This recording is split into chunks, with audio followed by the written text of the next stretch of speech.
തിരക്കേറിയ ജീവിതത്തിനിടയിൽ നിന്ന് ഞാൻ സമാധാനം തേടുകയാണ്. അതെ, a moment to nourish my soul. ആരോഗ്യത്തിനൊപ്പം സൗന്ദര്യവും. സമഗ്രമായ ആരോഗ്യത്തിന്റെയും സൗന്ദര്യത്തിന്റെയും പുതിയ തുടക്കത്തിനായി മട്ടാഞ്ചേരിയിൽ സ്ഥിതി ചെയ്യുന്ന ആയുർസ്പർശ് ആയുർവേദ ഹോസ്പിറ്റൽ നിങ്ങളേവരെയും സ്വാഗതം ചെയ്യുന്നു.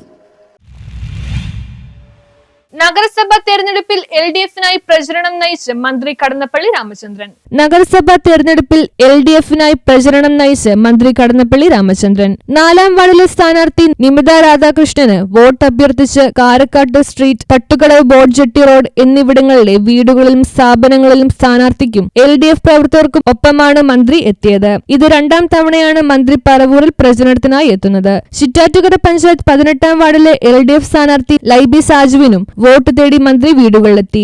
ഈ തെരഞ്ഞെടുപ്പിൽ ഇടതുപക്ഷ ജനാധിപത്യ മുന്നണിയുടെ വിജയം ഞങ്ങളുടെ കൂടി വിജയമാണ്, അത് ഉറപ്പുവരുത്തും എന്ന ഒരു ദൃഢനിശ്ചയത്തിൻ്റെ ഒരു അനുഭവ സാക്ഷ്യമാണ് പലയിടങ്ങളിലും കാണാൻ കഴിയും. ഗൃഹയോഗങ്ങൾ, പൊതുയോഗങ്ങൾ, അവിടെ സ്ത്രീകളുണ്ട്, വ്യത്യസ്തമായ നിലയിലുണ്ട്, അമ്മമാരും യുവതികളും മക്കളെയില്ല. അങ്ങനെ ഒരു ജീവിതത്തിൻ്റെ ഒരു പരിച്ഛേദം തന്നെ ഈ പരിപാടികളെല്ലാം പങ്കെടുത്തുകൊണ്ട് ഇടതുപക്ഷ ജനാധിപത്യ മുന്നണിക്ക് അനുകൂലമായിട്ടുള്ള ഒരു നിലപാട് സ്വീകരിച്ചുകൊണ്ട് സംസാരിക്കുകയും കോൺഗ്രസ് നേതാവ് സന്തോഷ് ലാൽ, ജില്ലാ പ്രസിഡന്റ് അനിൽ കാഞ്ഞിലി, നഗരസഭാ councillor NI Paulose, KS Saleem, RB Sasi, KV Vinil, MD George എന്നിവരും മന്ത്രിക്ക് ഒപ്പമുണ്ടായി. News bureau, Paravur.